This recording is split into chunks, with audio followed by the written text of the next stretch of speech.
Welcome back to the channel. F-Dash here with F-Dash TV, and something special today. I've never done this on the channel before, but I wanted to do it. A bit of a unboxing unveiling. Right, I'm very excited about this. I bought this a very long time ago, and I finally got it. So I'm super excited to show it off here. You can probably see in the tag where this is from. Hopefully you know where it's from. This big-ass, bushy-tailed fox, his name is Tunic, right? So here is Tunic, and this is a huggable fox plush from Fangamer, right? And if it looks like Link, that is actually on purpose. It's kind of supposed to look like Link. I did play Tunic on the channel, so you can go back and check out those videos if you would like. But Tunic is essentially a weirdly isometric Zelda-ish type game. It's a beautiful game. It's an amazing game. The game doesn't tell you anything. It sort of just drops you into this world and like figure it out.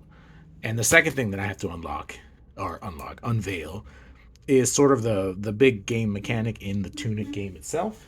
But as for right now, let's just check out this plush, because I think this plush is amazing. I really like it. He's got, of course, his ears, and he's just such a beautiful looking fox, right? He looks amazing. He's got the little Link tunic there. He's got his little scarf. He's so cute. And look at this giant tail. I love it, right? So this is a super cute character. He does also come, of course, with his master sword.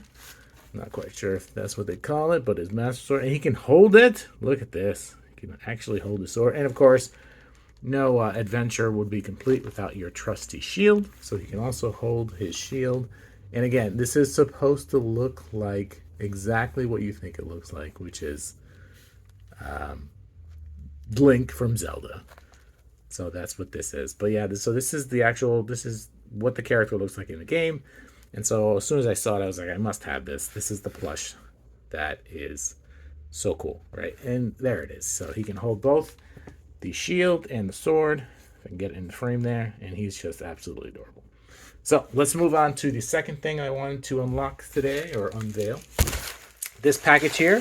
So if you look, it kind of looks like a book, because it is a book.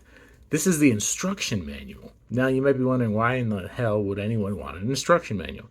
So what's really cool about this game is that, again, like I said, it doesn't tell you anything. It sort of just drops you into the world and has you figure it out. But, I'll take this over here to open this. One of the cool things is that the game has a built-in instruction manual. And so as you're traveling through the world, you unlock, or you find, different pages of this instruction manual. So here is, oh, this looks so cool. So this is the Tunic instruction manual, right? So the entire game is written in like this weird language here, which of course is not a real language.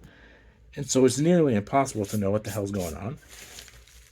And the pages itself are also written in this language, which makes it difficult. Oh, look. So this came inside. This is actually what, Stardew Valley, I believe. But this is just more stuff from Fangamer. Fangamer's got some cool stuff. If you've never been there, definitely check it out. This is not a sponsor. But hey, Fangamer, if you want to sponsor me, I will take it. But yeah, they got some cool stuff. Anyway, so this is the book. Let's see what this says here. We can get this in frame. It says, gentle note of caution. Herein lies a trove of secrets, many of which will change your understanding of the world. Should this be your first taste of Tunic, it is recommended you explore only the pages you have collected in the game. Or, just as in the days of old, indulge, but once in a quick and serendipitous flipping through, allow yourself to be tantalized by what's to come. So like I said, you unlock pages of the instruction manual, and the instruction manual, gives you good tips. Again, not written in any language you would understand, but it does give you tips as to, oh, hey, maybe try doing this. Or, if you roll too many times, you'll lose all your stamina, something like that. Is there anything on the back? There is stuff on the back. So this is actually part of, how do I show that? This is actually part of the world map right there. So that's pretty cool too. All right, so let's go ahead and open this bad boy up. I will leave Tunic here so you're not completely alone. But yeah, so you get these pages of this manual, and that helps you understand the world just a little bit more, a little bit extra. I should have brought some scissors. Probably would have made this process a little bit easier. But yeah, if you ever wanted to play this game, it's on Switch and is on PlayStation. I don't believe it's on anything else. That's a lie. It's on Xbox too. It's everywhere. But they do have physical versions for Switch and PlayStation. The instruction book once again. But that thing where they said, if you haven't seen all of the game, maybe you don't want to look at this book just because this is a giant spoiler, right? By the way, Triforce, right? Like it doesn't try to hide the fact that it's not ripping off Zelda, but it's like a huge homage to Zelda. All right, so let's take off this top cover. So this is just a cover, which is, it's a pretty nice cover. I don't hate it. I like it. We're gonna leave that back there. We'll leave Tunic back there as well. All right. So here it is. This is... All right, actually, Tunic, you're going to have to go. This is, in fact, the Tunic instruction book. All right, what does the back look like? Again, you've got description of the world. You got some foxes there, all praising like the king fox or whatever. Now, I will say I haven't actually beaten this game yet because I lost Game Pass, and that's where I was playing it. I was all the way at the end, but I never actually got to the end. So I don't know the ending of the game, so I probably will see some pages here. That's going to be a bit of a spoiler. But it should be fine. All right, so let's check it out. So here is the opening pages, which is nothing, and then you got your Tunic instruction manual. So what's really cool about this is that it's an instruction manual, right? Which don't really come with games anymore. And it's written in that same style of... Why is this kind of bent already? Where, you rent the game. I don't know if you guys are even old enough to remember renting games, but there was a time in life when you would go to a store like Blockbuster or Albertsons or whatever, and you could rent video games. And renting them was only for like a couple days. And you could write in the book, right? Maybe put some things in the book so that the next person who rented it had a leg up or whatever, and put some secret codes or whatever. It was just really, really cool. All right, so let's read this again. There's that little note. So this thing says, "Dear player, you've come a long way, haven't you? You've probably found a lot of secrets. Maybe you stumbled across the hidden trophy room. Perhaps you even freed every fairy. We hope you've had fun, but at least one more thing for you to do. There's at least one more thing for you. If this is your final page, you should pay a visit to a certain someone and share your wisdom. Thank you so much." So actually, I've never done that. Table of contents. What do we got here? We got the story, data management, beginning the adventure, the game screen, control, stamina, items, increasing your power, death, something weird, hints and clues, something weird again, and survival tips. And of course, there's maps.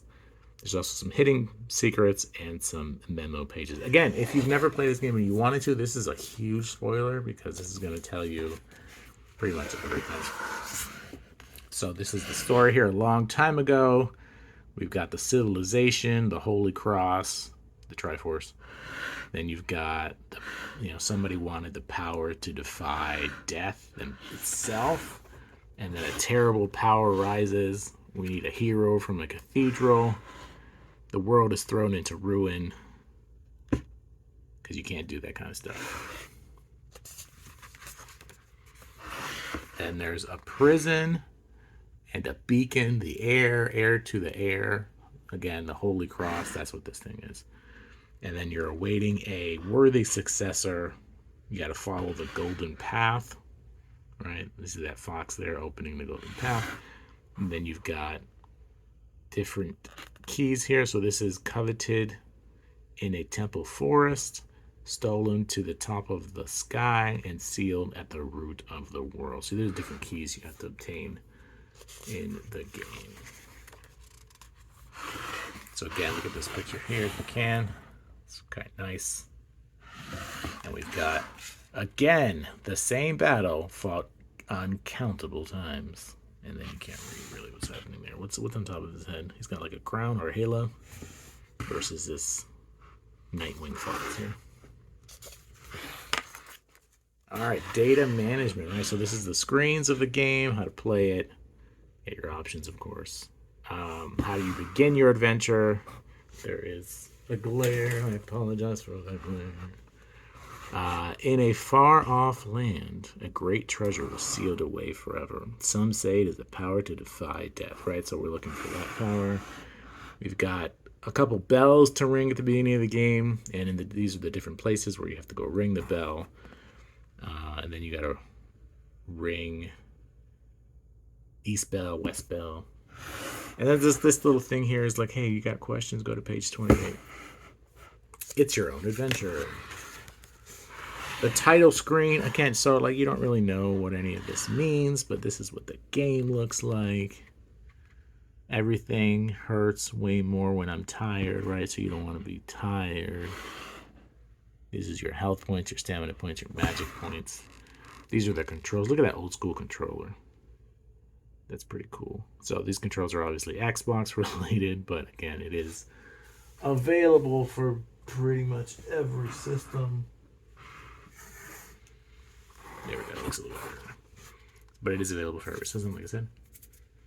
And then, as you can see, these buttons sometimes correlate to additional pages, right? So the RB, this mechanic here where you can heal, you go to page 17 for more information on that. The A button, which I believe is like rolling, is page 13, which we'll be going to now. So it talks about rolling. You can roll and you can hold it as well. And then, target lock, face your adversary. So you got target lock. And then if you press A, which is rolling, you will focus and evade.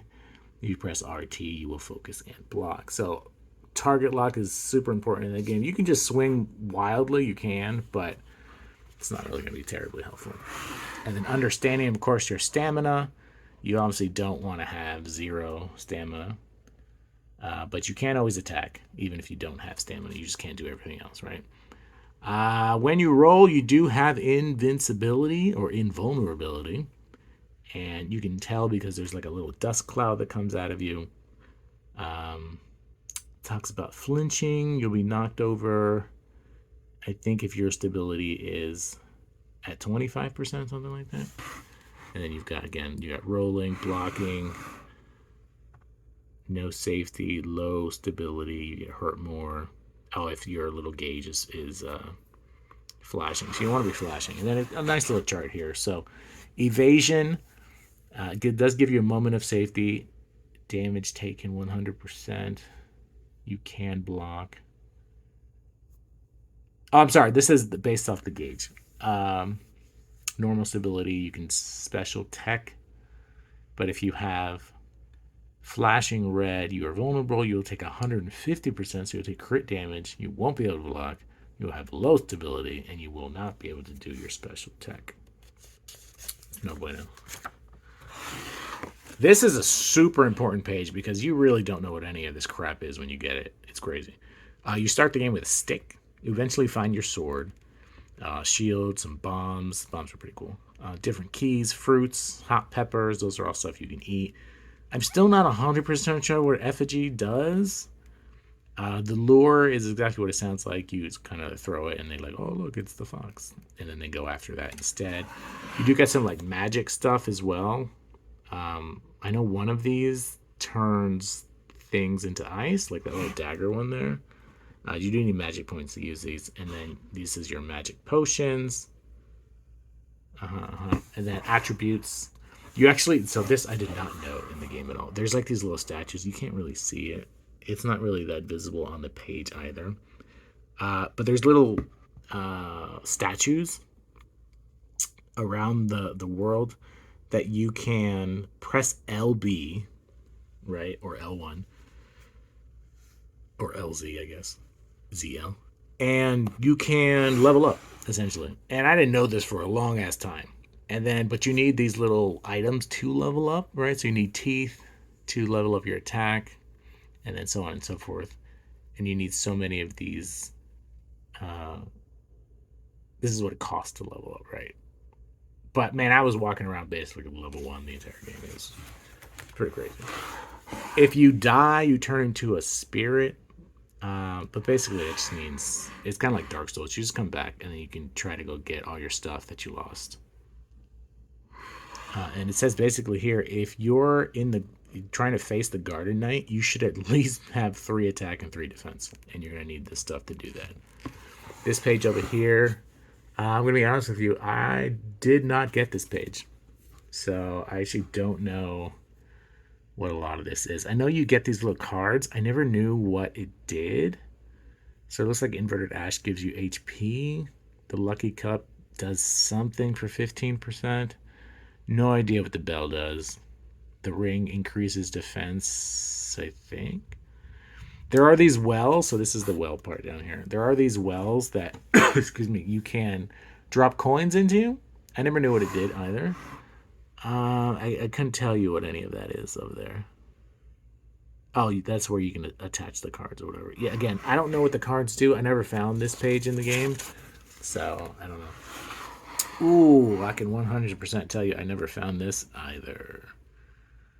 Whoa, I don't know what any of this means. Checkpoints, old burying ground, something in the mountains. I don't know what this 2222 thing is. It does actually look like that 3D image. That's not my phone being weird. That is actually this page again. I never found this.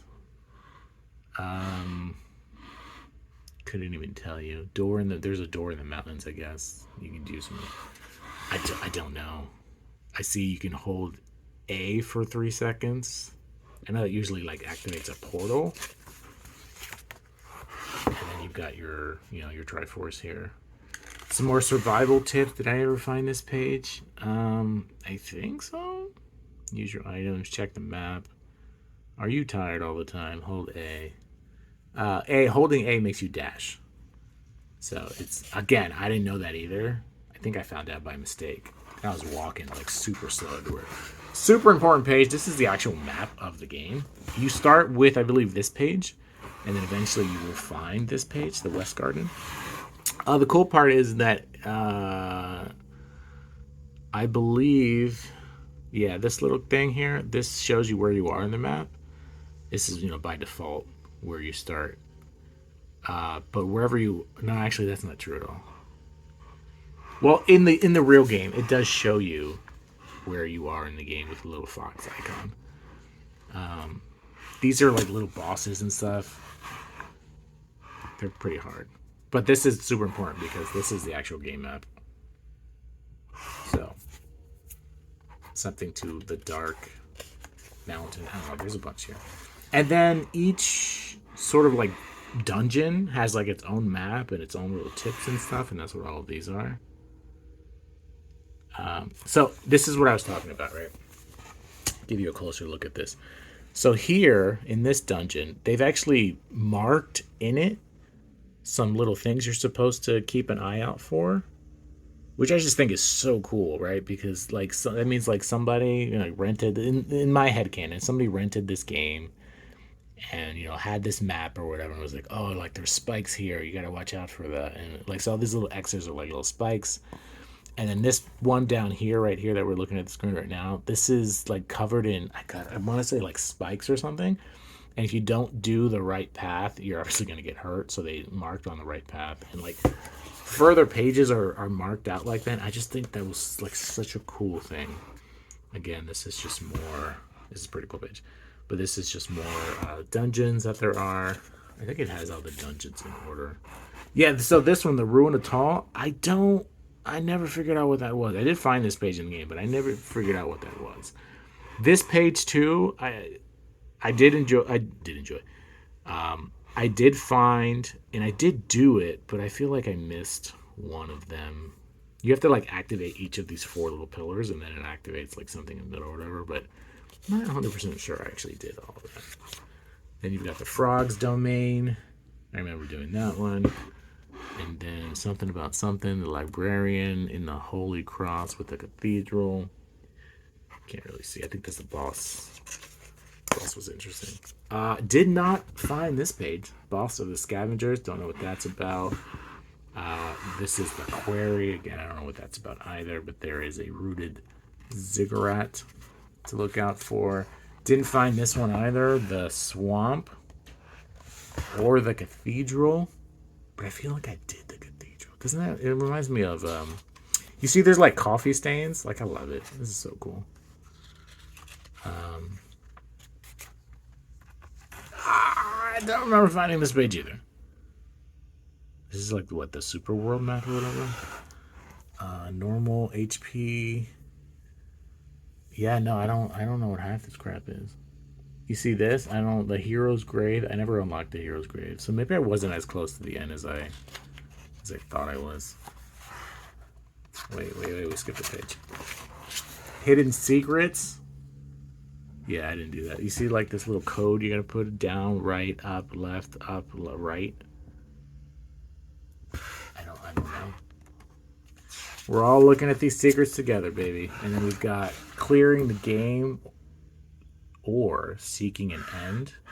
So we've got take your rightful place. And then it says share your wisdom. What is it down here? Use the power of the Holy Cross and traverse the golden path. Okay. Is this like a thing that you have? The fairy spring? Absolutely did not do the fairy spring. Don't know what that is. Oh wow. So this is the door in the mountains. Did not do that. And there's numbers. There's nothing written on them, so I don't know what that's about. And then you've got, these are some of the different cards you can unlock. You got a place for memos.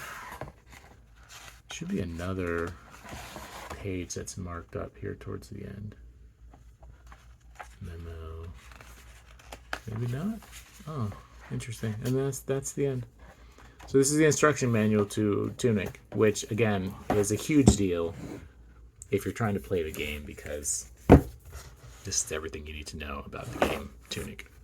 But I just want to share that with you. This is a lot longer than I expected to be, but if you made it this far, I appreciate you.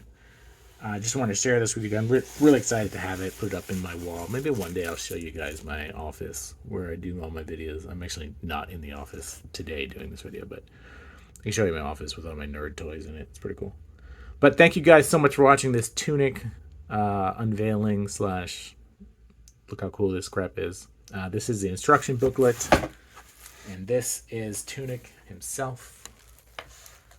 So, based off of him and myself, thank you guys so much for watching. We'll check you guys out next time on FTV. Take it easy.